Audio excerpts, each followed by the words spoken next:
Hello there. This is a Schrade Scrimshaw series knives. They made these, I think, in the 80s. They had a whole series of them. This one had a trout on the front of it. They had a place on it, the back of it, where you could put your initials or your name or whatnot. This is like a trapper, but it's like a single bladed trapper. It has a liner lock. This is one of my favorite knives because of that liner lock. It is just a simple blade. And I love the old Schrade. What I'm going to do this, now first the thing I want to do is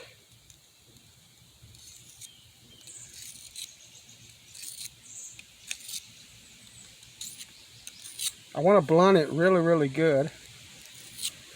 Mr. Caterpillar, you need to go over there. I don't want to hurt you. I just want you out of the way. Because I'm going to work on this knife, and I do not want to hurt myself. So I don't need any stitches today. So what I'm going to do is I'm going to take sandpaper, and I'm going to take this completely off. Then I'm going to use successive grits of sandpaper to smooth everything out. Then we're going to buff it with mothers. When we get done, we're going to open this blade, and I'm going to do what I can to work on this blade too. So I have 220 grit here, and I could use it. I mean, there's not much of this left here. So I mean, a few passes with some 220 grit might just take most of all, not all of this out of here. I might end up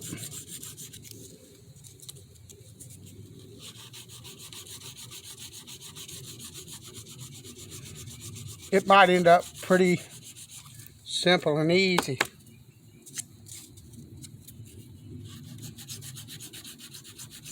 So let's see.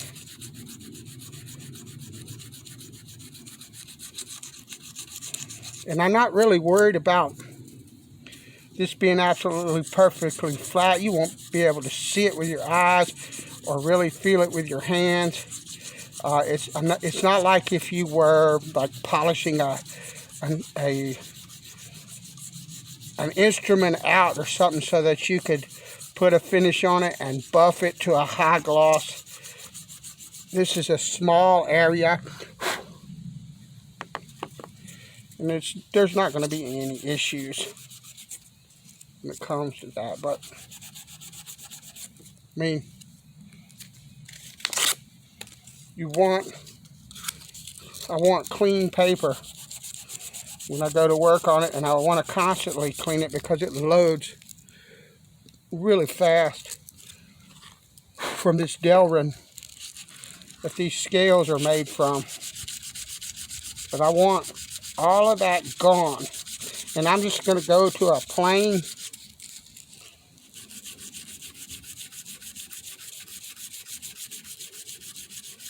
Delrin handle.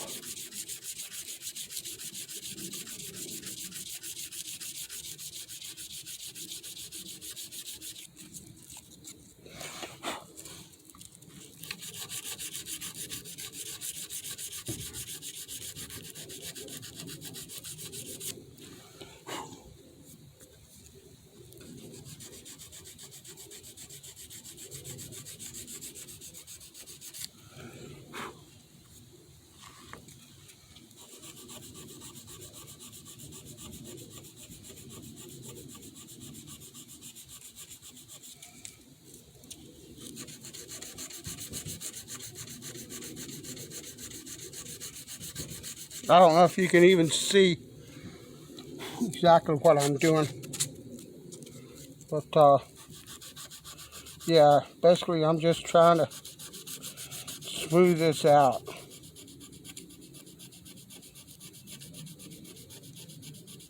And I don't really need to do this. It's not like I have to have a perfectly pristine. It won't be pristine after I get done with it. It's just not going to be, it's not going to be that. But something like that. And I want to be careful not to to sand that off too much. So I think that's probably good enough. You see now where they shape this. I do want to hit that.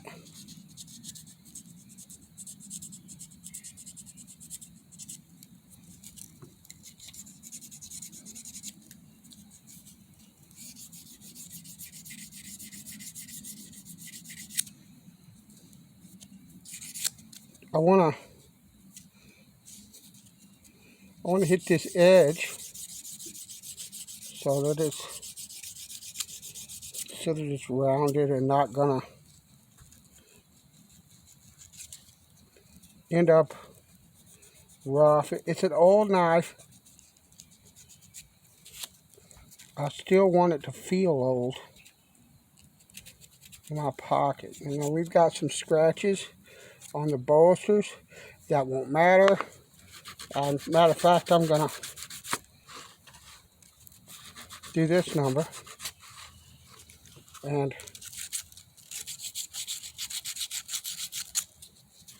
continue that so that it's even, because I'll come back with successive grits.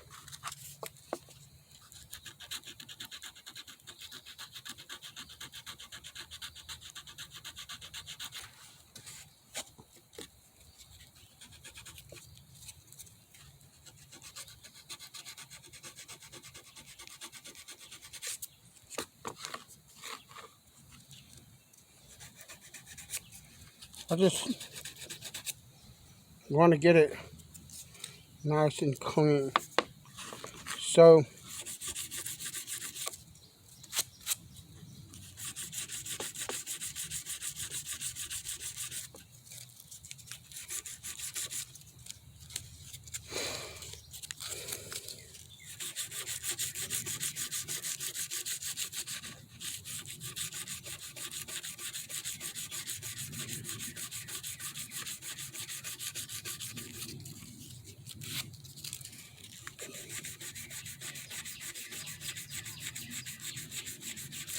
we're going to be back when we get to this, and we're going to start going through progressive grids of paper. So I'm at like 1200 grit. Wayne gave me some high grit sandpaper. What's happening, you see the black there? I think it's coming off of the metal parts, like swarf wood off a stone, on a stone. So I have taken this down to 220 grit, the blade, and I'm gonna work on it a bit with this 1200. I really need like some 320. Can you see what I'm doing? Yeah, I really need some 320 and some 400 and some 600 and some 800, and then run into this 1200. But I either cannot find, watch that, see what happened there? So I either cannot find my roller grip papers, or I've used it all. I assume that what I've done is used it all with instruments, building instruments. I don't have any doubt. So, but if you see, I'm polishing in one direction, and that's, or sanding rather. This is going to be polishing as I go, because I'm going to go up. Whoa. See, this is the thing. You can slip and make a mistake, doesn't matter. And I did cut the skin on my finger. I don't know if you can see, but it just peeled a layer of skin up, and I'm all right. But you can sand this edge. Every now and then you should go back to the stone. This is true of a knife or a straight razor if you're restoring it. If you're sanding on this, the sandpaper that you're using can sharpen that edge back up razor sharp. And then you're going to be going to the doctor, the emergency room, to get stitches, because you didn't realize that could happen. Don't ask me how I know, because I don't want to tell you. I've never had stitches from it, thank God. But, you know, that could be just simply because I generally will take that sucker up and go on. And maybe I should have had stitches, but didn't need them, didn't get them, or that I just didn't get cut that bad, which is probably what it was, and I'm thankful for that. But, you know, that's a danger that you're going to face. And what I'm doing is I'm looking at the scratches on this blade to see and compare the two sides, this side to this side, and try to see, or try to get them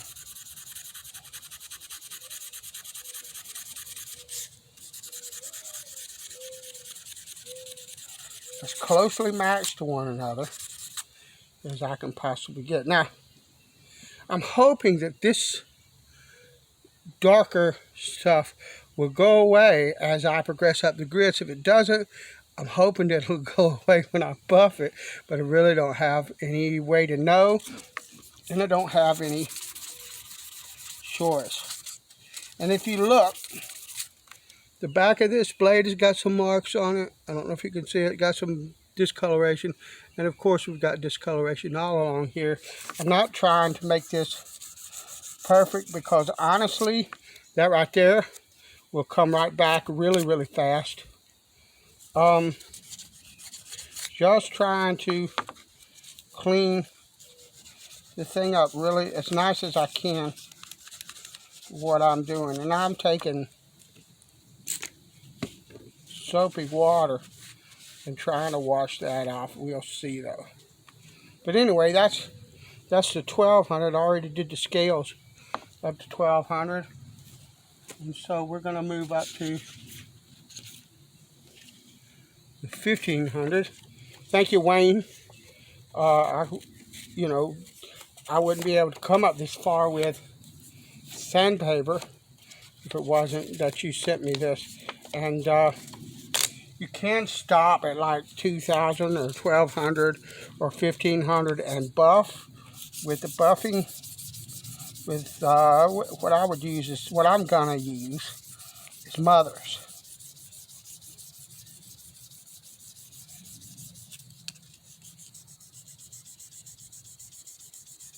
And if you look, you see how the streaks are coming off of this rivet here? That's why I think that it's from that, the metal on that rivet.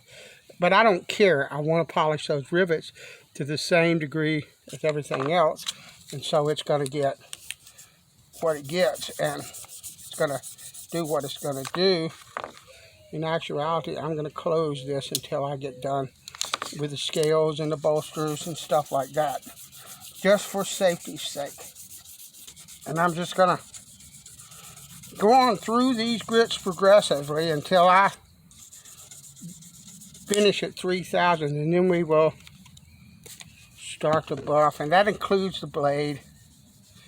I'm going to go up to 3000. I'm probably not going to buff the blade.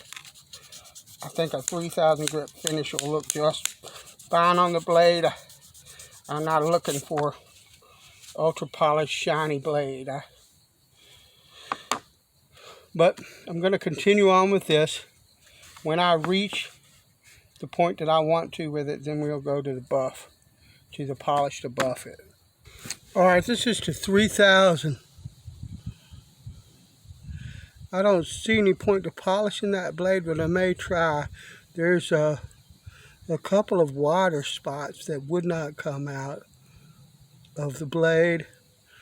Of course, I have the bolsters and everything, but we still have this black in here.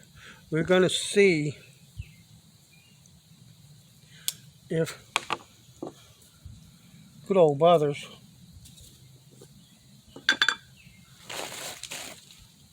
will buff that out. I hope that she will. If she doesn't, I don't have any clue what I'm going to do. I got to clean it up.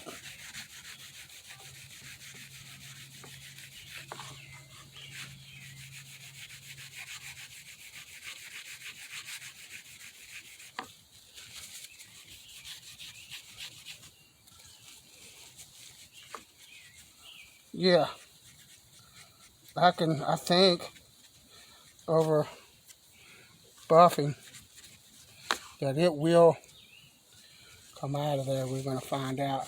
I'm going to keep polishing with mothers and see. I think this thing is going to be pretty gorgeous. I could be wrong. We're going to find out. I don't know if you can see me or not. I hope that you can.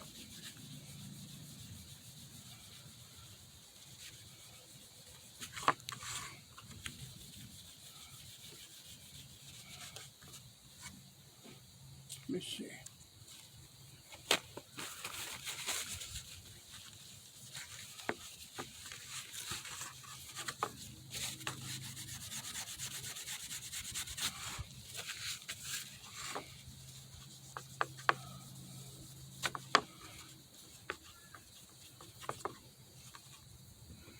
It's polishing up pretty, the metal is.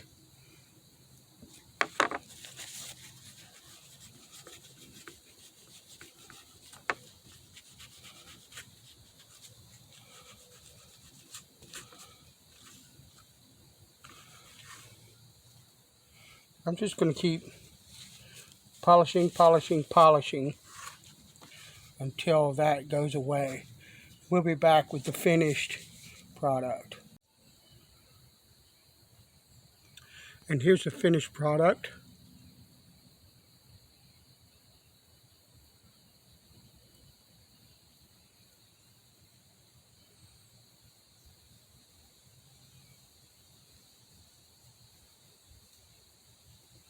That will work big time for me. I think that's better than I hoped for. Thanks for watching. I'll talk to you later.